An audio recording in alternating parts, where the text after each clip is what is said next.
Everyone, in today's video, I'm going to show you how to delete the Bet365 account. First, go to the account icon in the top right corner of your screen and click on the gambling controls section.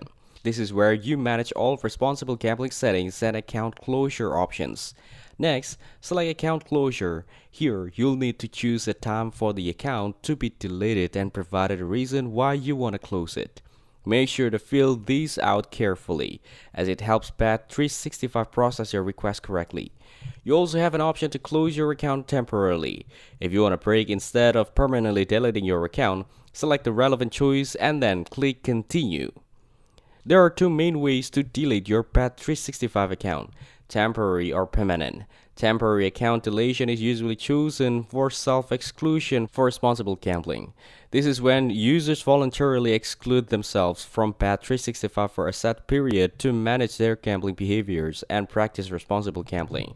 Some users take a break or timeout to step away from betting for personal reasons, like focusing on the other priorities, managing stress, or dealing with live events.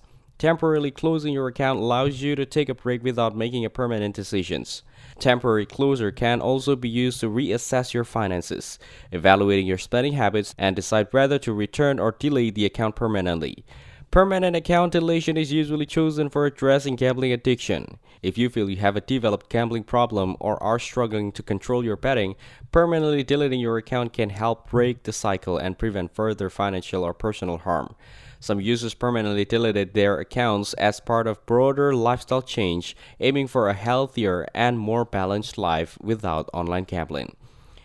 Permanent deletion is also a way to avoid future temptation. Users who have struggled with controlling their betting may close their account completely to remove the risk of returning to the platform.